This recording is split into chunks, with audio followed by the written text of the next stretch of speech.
All right. Well, welcome everyone. This is our Magnet Cultures Workforce webinar. It's going to be on mastering new hire retention and real strategies to reduce the 90-day turnover. My name is Laura Batliner with Magnet Culture, and I'm going to be joining Cara here at the beginning and then also at the end of the webinar just to review some things. But we'll dive right in here. Every organization wants to slow that revolving door of unnecessary 90-day turnover. However, fewer organizations are really unlocking those hidden gem strategies that have actually made a difference. So, to make matters worse, when that new hire turnover is high, those dependable, long-standing workers become overworked and burned out, pushing them out the door. So today, Cara is going to unveil those both the fundamental and the game-changing actionable ideas that will help your organization retain those strong, talented people. She'll help build a thriving workforce and then ultimately just avoid that death spiral of turnover that we've seen before. Also, be sure to stay for the entire session because we will have a special offer at the end for those who would like to take advantage of that. So, also remember all of our webinars, we do record those and we link those at youtube.com/magnet culture. So you can check those out, the ones that we've previously done, and then share those with your leadership team just to get everybody on the same page. So, all right. Well, Cara, are you ready to dive in? Yes, absolutely. All right. Great.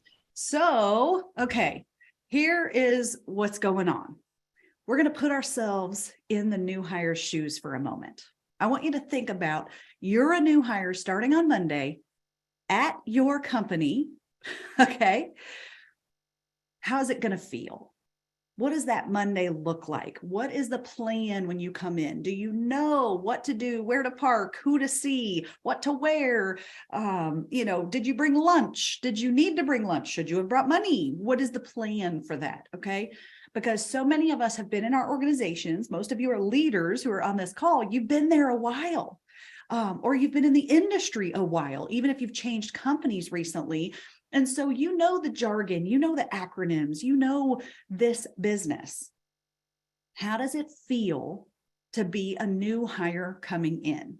Because I think it's really important that if we can put ourselves in their shoes for a minute and figure out where are the missteps that we as an organization and we as a leadership team, where are some of the missteps, some of the assumptions that are being made? Where is that happening that is not allowing us to have the best new hire experience? Okay. We're not just going to use the word onboarding or orientation, but it's about that new hire experience coming in. We talk about customer experience or patient experience, resident experience, whoever you serve, you focus on those customers and make sure it's the best experience possible.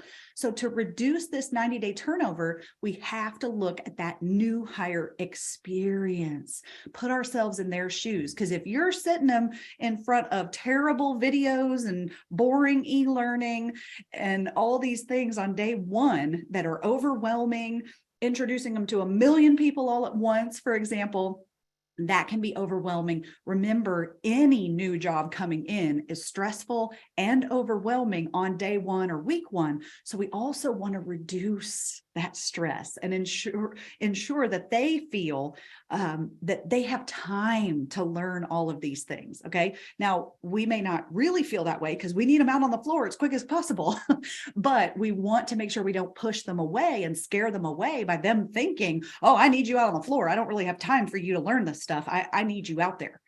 Okay. So we have to create this better new hire experience. And I'm going to talk through a little bit of that today.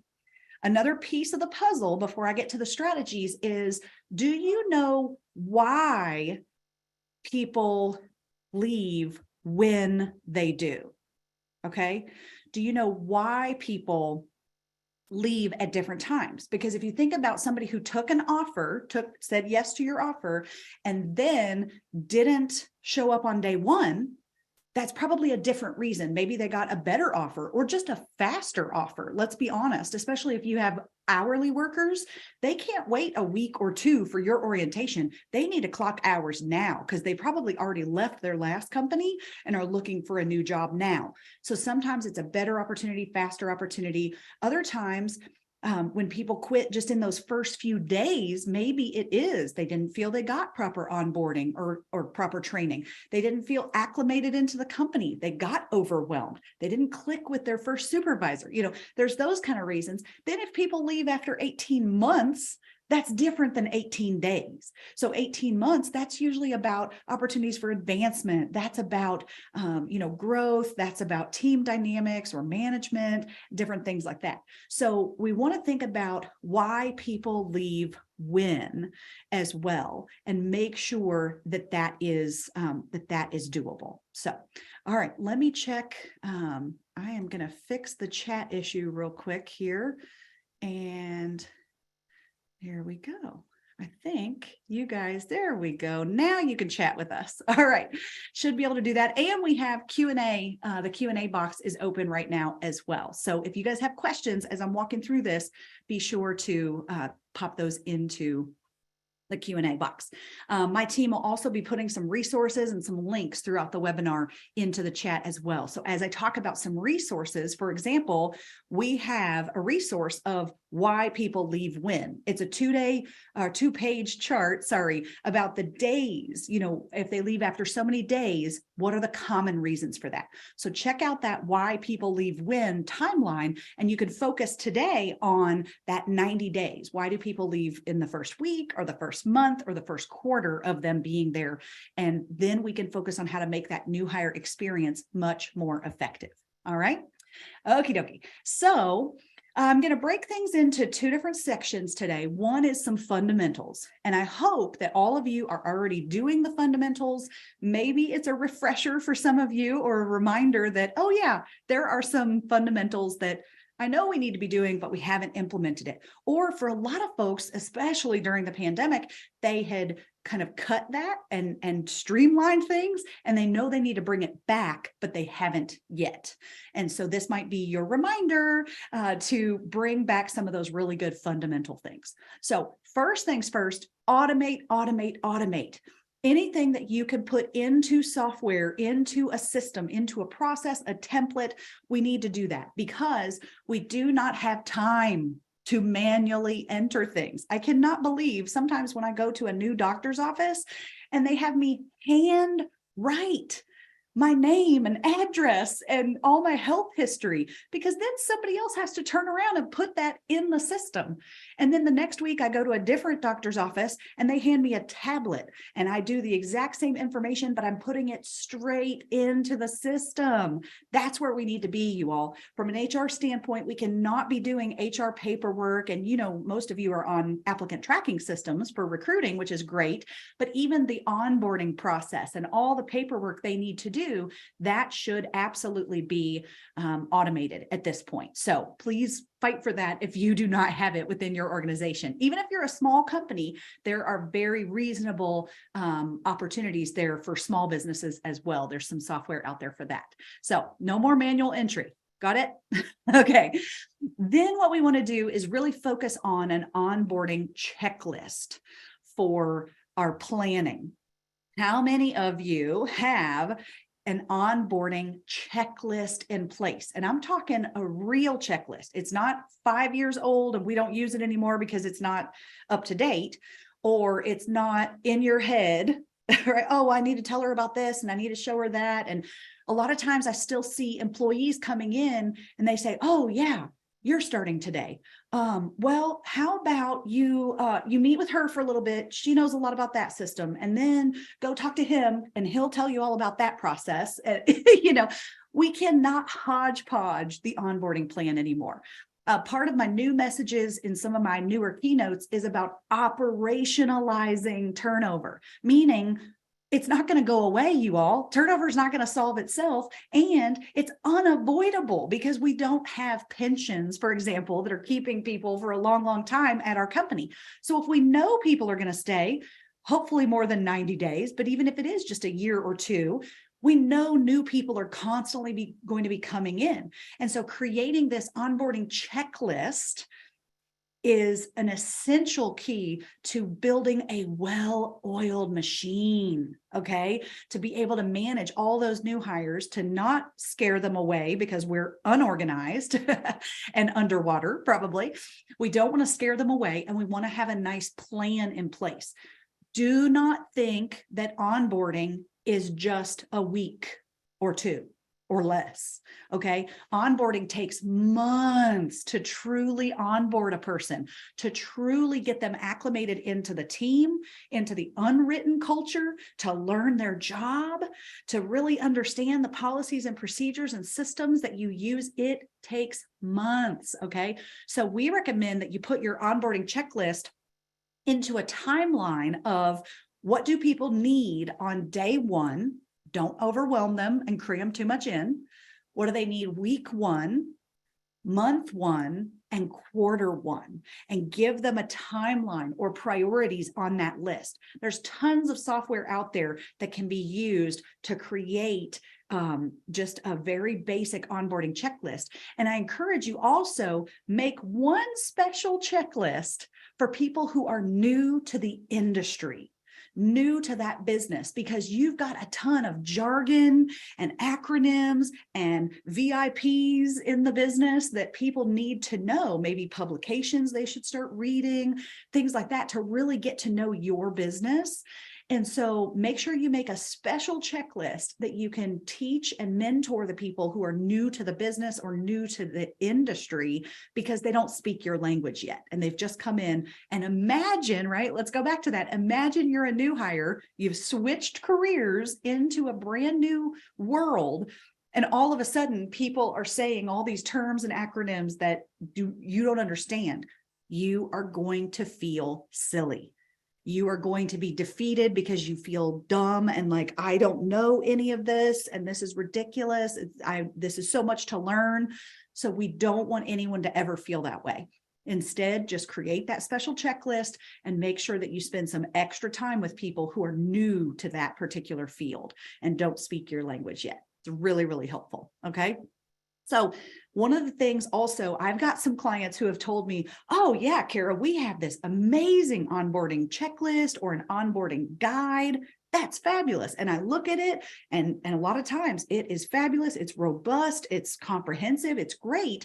And then when I say, great, so are the managers using this wonderful document you've created? They kind of hem-haw like, well, some of them are.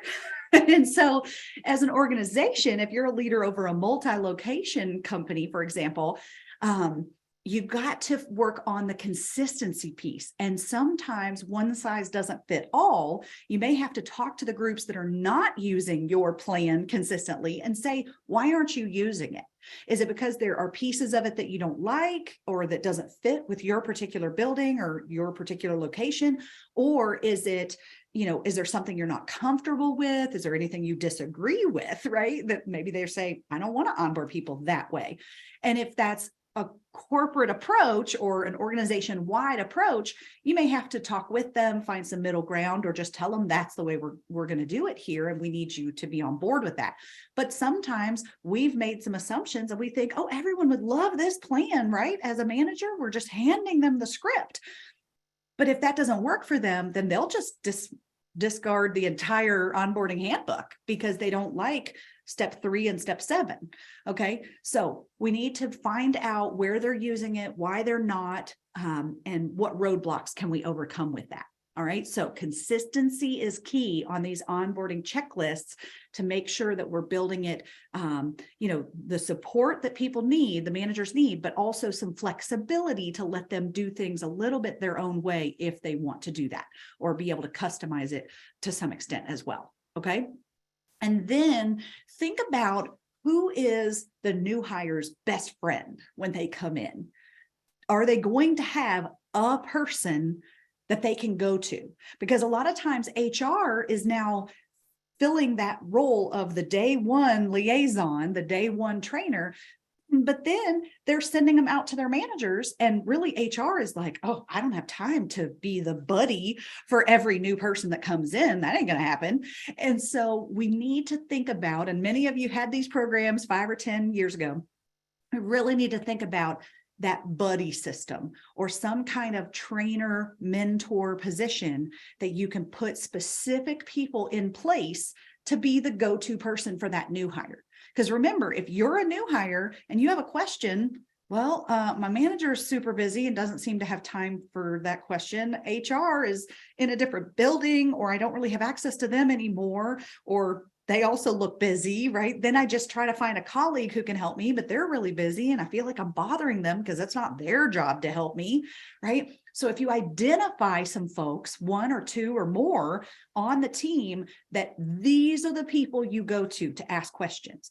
And I've even seen a lot of our clients, they will pay a bit more to those people to be a trainer, a buddy, a mentor, an official mentor for folks. And they give them a bit of a bump in their hourly wages in order to become that person that makes themselves available. Also, something to keep in mind here, you want them to be super positive people. The last thing you want to do is make a negative person the trainer, the buddy, the mentor, because they will talk negatively. They will show the negative side of the culture if that exists. Hopefully it doesn't. But I have seen some people say, oh, well, she's the best at the job and she's been here forever, so she should train everybody. But she hates her job or at least doesn't treat people well when she's having a bad day. And we don't want that person to be the trainer and really that the person that's like building the culture around this new hire. We can't let that person do that. Okay. And speaking of that, we also have to be very careful to not let anybody, managers, staff, colleagues, anybody at any level eat their young. Okay. Cannot happen. And again, where I see this happen is someone will tell me, a leader will tell me, well, but Shelley, she has been here forever and she's so good at her job. She knows all the history of the company. She's literally been here like 22 years or some crazy amount, right? She's been here forever. And so, yeah, she's not very nice or she's not very good to the new hires, but she's dependable. She shows up and, we need her on the schedule. Okay, well, here's the deal. Why do you have turnover? Because Shelley's not very nice to people, okay? And that is ruining the potential culture that you want to have because you kept folks and allowed them to bring negativity onto the team, okay? So a couple things you can do in that scenario. One is to coach Shelley, right? We can get her a coach. We can get her some mentoring to hopefully become more self-aware of that perception of what's happening around her. We can try to coach her and shift her behavior to not influence those new hires. Or potentially we can separate her from the new hires. Let's say she's great with our clients, great with the people we serve, and they love her, but the staff maybe not as much. And so if there's a way, sometimes you can do this, sometimes you can't. If there's a way to kind of shield the new hires from that negativity, that could be an option. But more often than not, I've talked to senior leaders where they just decide they cannot get where they want to be as a company, as a culture, if they've got people pulling them down over here and bringing that negativity in at all. Okay. So some organizations, when we've talked through this together, they say, she's got to go. She's not on the bus in the direction that we're headed, and she's going to keep us from getting where we want to be, not to mention all the turnover costs that she is causing because new hires come in, don't want to work with her, and they walk right out the door. Okay.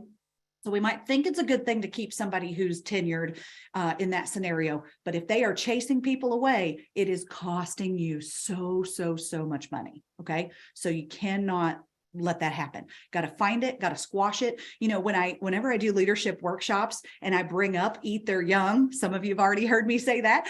If I bring up eat their young and we've got to stop letting people eat their young, there's always people that chuckle. Oh yeah, I know what she's talking about. Oh, they're hazing people left and right, right? It's not funny. It's not funny. And some people say, well, how do you find it? I go talk to the people who just chuckled. because they know who it is. They know exactly who it is. And as soon as you open your eyes and listen and walk around, you will also know exactly who it is that is negative, that's gossiping, that's cutting corners, that's bringing in the bad energy onto the team. It's not hard to find, okay? But it does have to be addressed and dealt with if you want to have a great culture and a great new hire experience, all right? If you don't care, then keep doing what you're doing. Good luck with that. All right. Okay. So next on the list is get to know you sheets. When a new hire comes in, you all know that during an interview, you cannot ask people, are you married? Do you have kids? Those kind of personal questions. But once you hire somebody, you want to know what's important to them in their lives. And so we also created a template for this. If you want to use ours or look at it as an example to make your own, you want to have a 1 or 2 page get to know you sheet for the new hires. All right. And it's going to ask even silly things like, what's your favorite snack? Where do you like to shop? Because then when you want to reward them and recognize them for a job well done, then you can absolutely go specific in their recognition and say, well, I know you love this store, so I got you a gift card to that store, right? Or I know you love M&Ms, so that's what I got you as a thank you today. All right. Doesn't have to be expensive stuff, but just asking them about their favorite soda, their favorite candy, any of that type of stuff. And by the way, if you can find out, now you are allowed to ask in the interview about somebody's favorite candy and favorite soda or pop or Coke, wherever you live, right? We've got different terms for that. But if you ask about their favorite snacks and drinks, then on day 1, or maybe if you have to ask on day 1, you could bring it in on day 2. Then when they have to go through some of the safety training or videos and things like that, you can hand them a Snickers and a Dr. Pepper. Those are my favorite. So you give them a Snickers and a Dr. Pepper, and at least that video time, that mandatory training time, you can make it suck a little bit less, okay? Because they got to get through the videos, but they at least have their favorite snacks and their favorite drink in hand, okay? So that goes a long way. That $1.50, $2 for those items goes a long way to showing them that one size doesn't fit all here. And we know that you like Snickers and Dr. Pepper, but the person next to you got Skittles and Mountain Dew, right? Because we personalize, we get to know our people. It shows that. And also, it's a nice way to just brighten their day. They're not going to be expecting that on day 1. And you can make that day a little bit more fun. And also, you want them to leave, hopefully by the end of the day, with something that has your logo on it. All right. Whether it's attire, if you're doing like cardigans or polos or, an umbrella or a chip clip, whatever, give them something to make them a part of the family. Now, some of you are going above and beyond. You're doing beautiful welcome baskets, and that's fantastic. If we think about 90 days, one idea to think about, if you're currently giving a whole welcome basket with all the goodies and the logoed swag, maybe it's best to give it away over time. So like each week they get something instead of getting that whole big welcome basket all at once, especially if you have a lot of that 30, 60, 90-day turnover. You may want to space out some of those recognition pieces, not because you're trying to save money, like, oh, good, then if they quit after 3 days, I don't have to give it to them. Not for that reason, but because you're showing them we're really proud of you. You're learning a lot. I know this is overwhelming, and we thank you for sticking it out, right? You kind of recognize them throughout that 90 days. That's another really great way to spread out that welcome basket over time. Okay. So on that first day, if you can make it a little bit more fun as well. Who wants to sit and be talked at and lectured to and watch the videos like all day long? Nobody. So I have been using ChatGPT like crazy for idea generating, and you can put into ChatGPT, if you're using that or want to use that, you can put in that system, it's free, and ask it for ideas on how to make your day 1 or your week 1 more fun. You can even put in what kind of business you're in, right? Are you at a senior care community, or are you a manufacturer, or what type of organization, what type of environment are these people in? And you can ask ChatGPT, how can I make this more fun? How can I create a game? Can you do a scavenger hunt around the building, around the campus as you're giving a tour? Turn your tour into a game and have them, give them a bingo card to cover, or give them a scavenger hunt, different things to find, like maybe fire extinguishers or first aid kits on the wall, different things, the names of different units, different wings, different buildings, and turn that into a little bit more engaging, more fun opportunity. All right. So that can also just kind of liven up day one, and make sure that you're also having lunch with them, that you are talking with them personally, getting to know them as a human, not just as the new hire. Okay. And not only do you need to get to know them, but they need to get to know their team. Okay. Again, these are fundamentals that I'm starting with here. Hopefully you're already doing these things, but how are you acclimating a new hire into the team? All right. Think about that for a minute. What are you proactively doing to make sure that this new hire makes work friends? You all, I know some of you are not as comfortable with that phrase, work friends, but I'm telling you, that is what a lot of today's new workforce is looking for. Not just young people, but older people too. I love my work friends, and I look forward after vacation to coming back to work to talk to my work friends. Okay. So we want to build those relationships. We want to find work friends. We also just want to build trust with different people. And so how are you incorporating that into your staff meetings or staff huddles that you have between shifts, for example? And then how are you really helping the team get to know each other at a deeper level? So one of the things that we do is at the beginning of every staff team meeting that we have, we purposefully put a few minutes of chit chat in there. And I know my productivity gurus say, oh, I don't have time for chit chat. But you all, there's value in chit chat. Okay. It's like the water cooler time. Okay. And it's really important that we start with, how was your weekend and what's on your plan for this weekend, and just little things like that. Don't let it get out of control and hijack your whole meeting. But if you actually put it on your meeting agenda and you plan the first 5 or 10 minutes or 2 minutes, if it's a quick huddle, to say, okay, what's one thing you guys have going on this weekend? And let people share a little bit about that. If you need ideas for that, of course, you can use ChatGPT again of some staff and team building questions, but we created a list of 2-minute team building questions. And it starts with very simple ones like cats or dogs, and you go around your staff and say, all right, cats or dogs, which one do you want, right? Do you like beaches or mountains? Do you like Skittles or Snickers? That kind of thing. Just getting to know each other, because that also little things like somebody who has the same favorite candy. Yesterday on our staff meeting, we asked, what's your favorite fast food fries? Right? Fast food French fries. And it was so funny because 3 of the 7 of us immediately said Rallies. And then we were high-fiving, like, oh yeah, here's my Rallies people. And it just brought us together immediately. It was like this bonding experience because we were the Rallies crew and we love Rallies fries. And of course, the other people then were starting to have friendly competition, like, no way, Steak and Shake's the best, or McDonald's is the best. And it was a really fun 5 minutes for us to have. So do not underestimate some fun, some silliness, and that chit chat tool to get to know your people. Okay.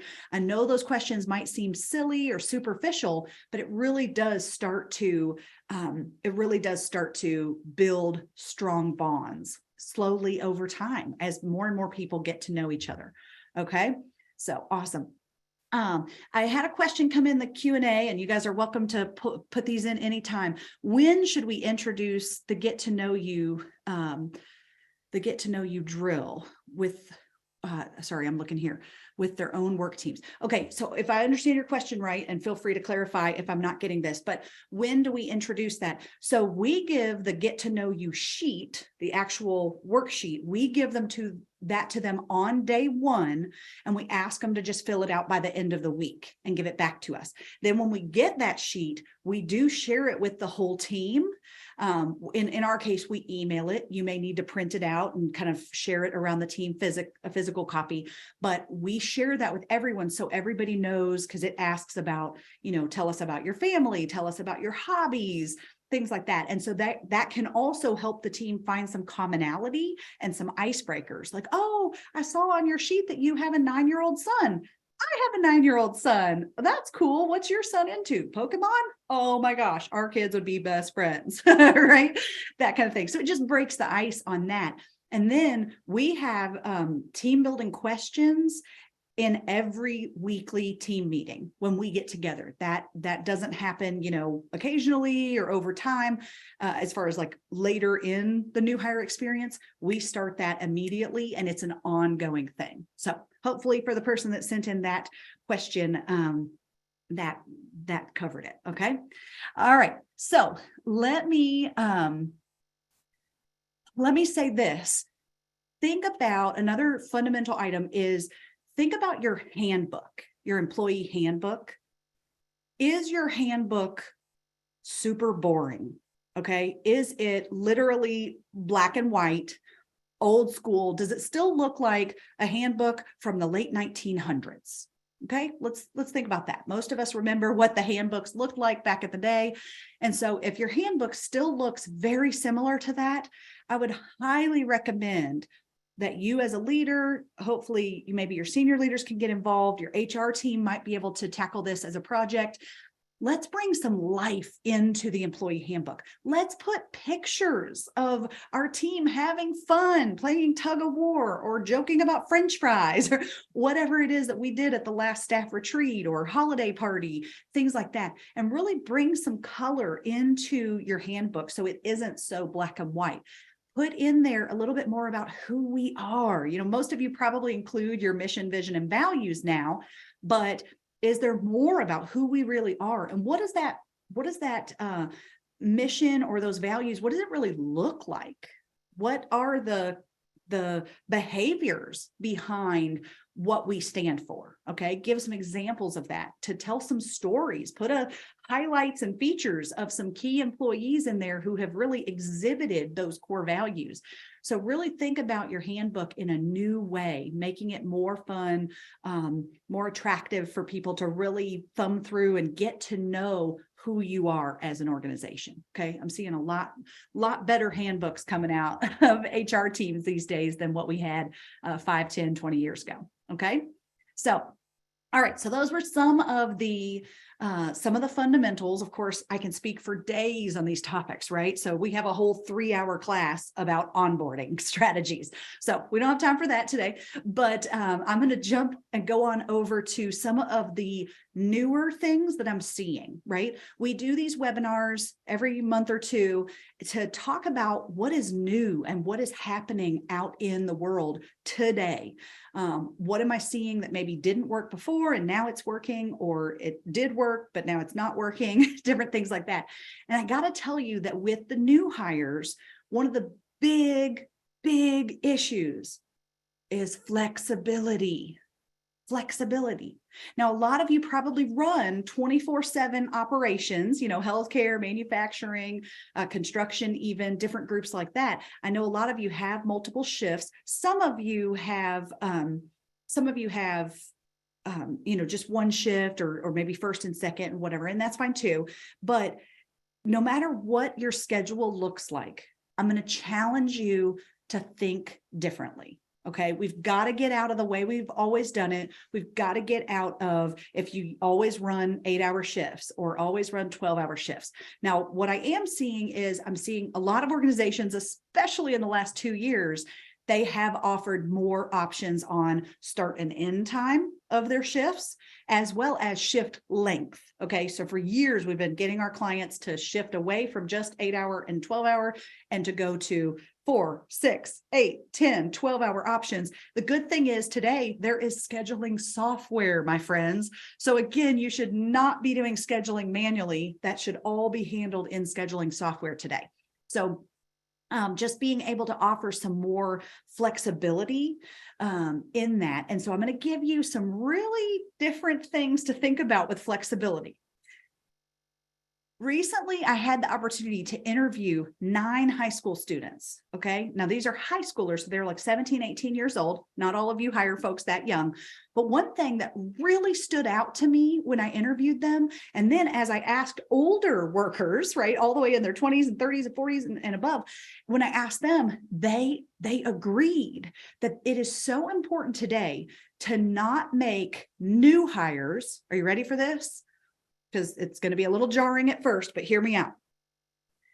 Let's not make new hires key staff. Let's make the new hires supplemental staff to help support the people that we have out on the floor or on the project that are really leading those things. And one of the things we have to do in this situation is we have to hire ahead of our needs.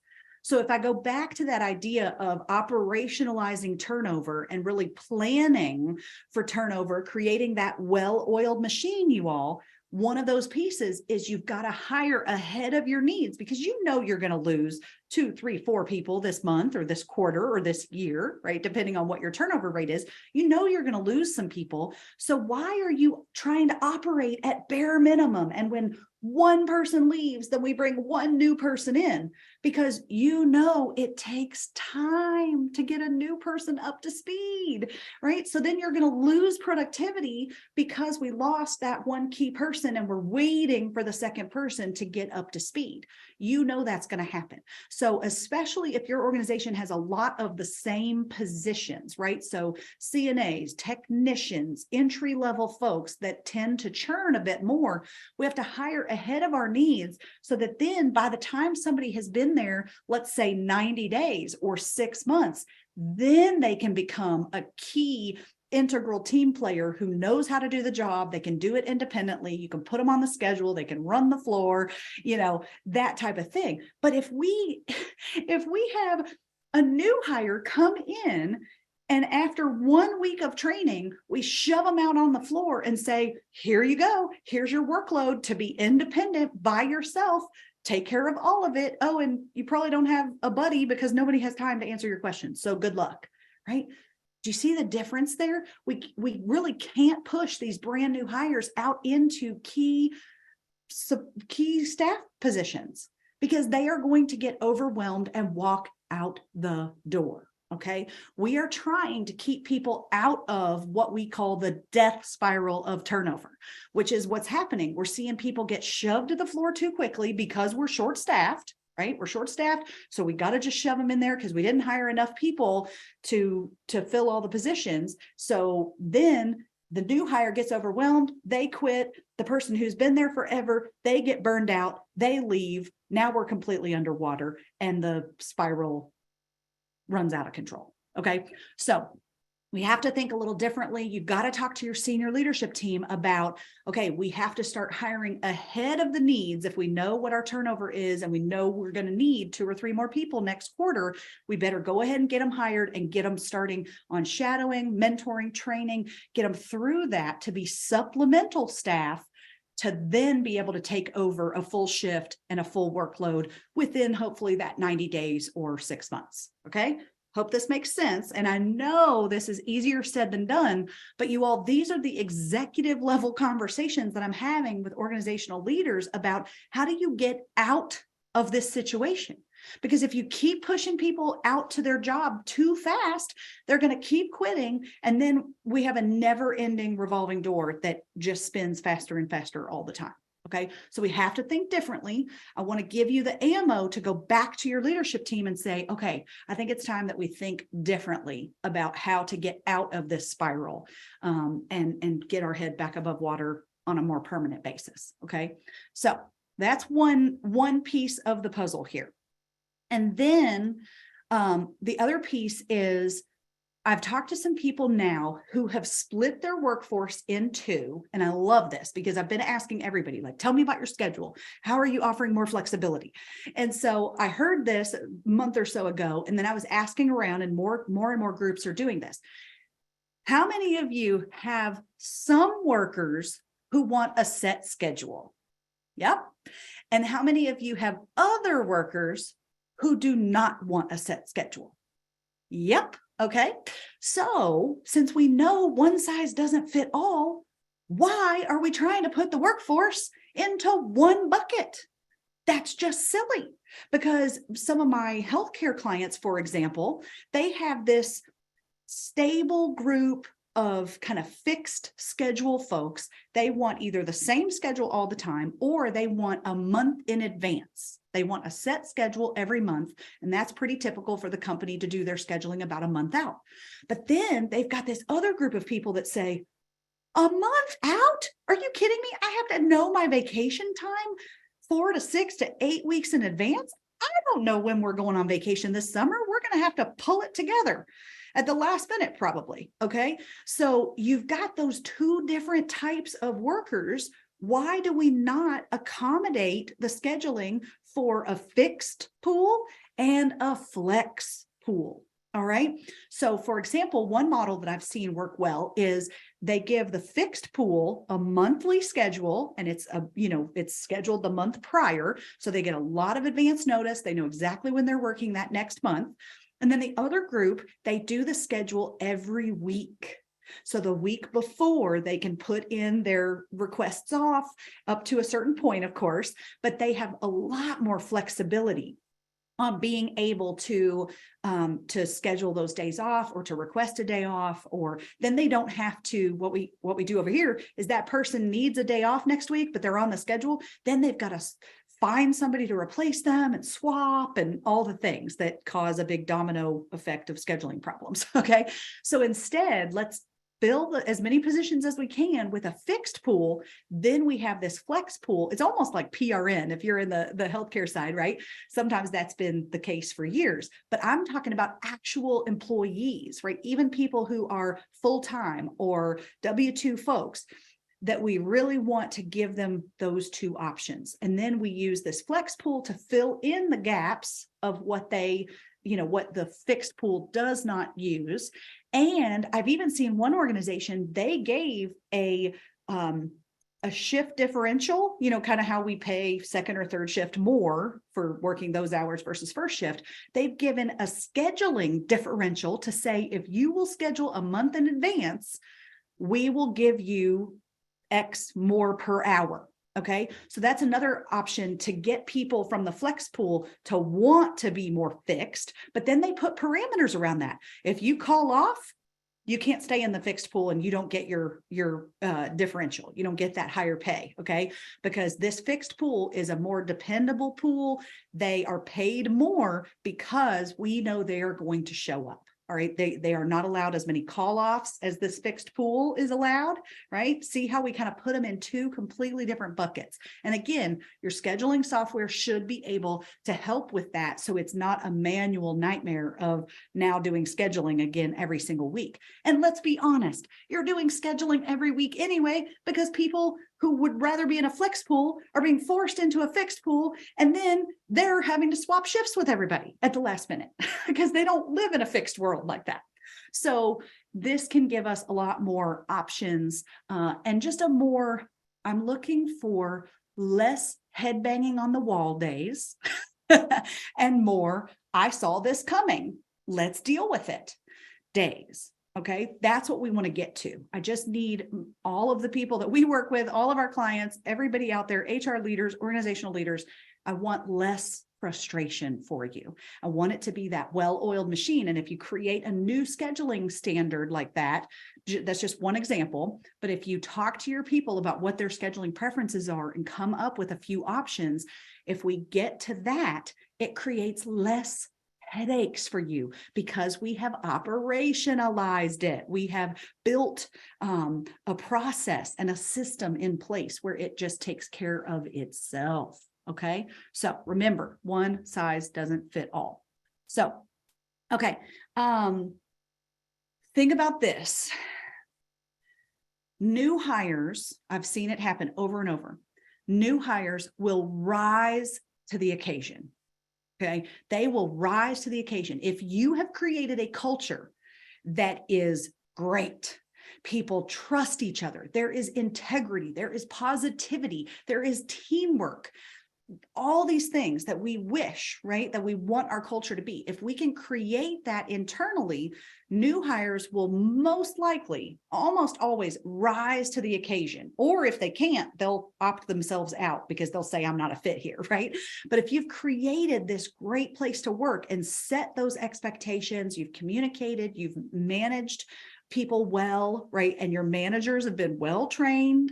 The communication is really effective because you figured out ways to really get to know your people and communicate effectively. Everyone's respecting each other. Okay. Envision this great world, right? That if we have that great culture, then the new hires coming in are going to rise to the occasion and say, oh, that's how it's done here. They don't cut corners here. Oh, they don't gossip here. They don't do that stuff here that they did at my last company. Wow, this is pretty great. I'm going to do that too. I want to be like that. So you can see people rise to the occasion when we've created that positive environment.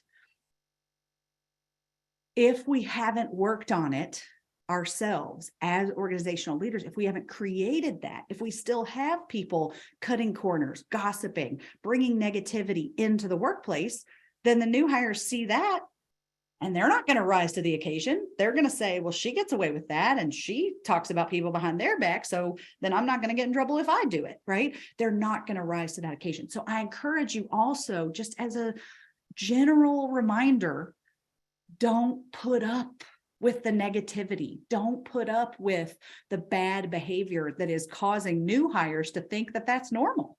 Because honestly, if you're allowing that behavior, that is your culture. Because remember what I say, culture is not posters on a wall. Culture is what walks down the hall. Okay. So what is really happening on the floor in your organization, that is your culture. Okay.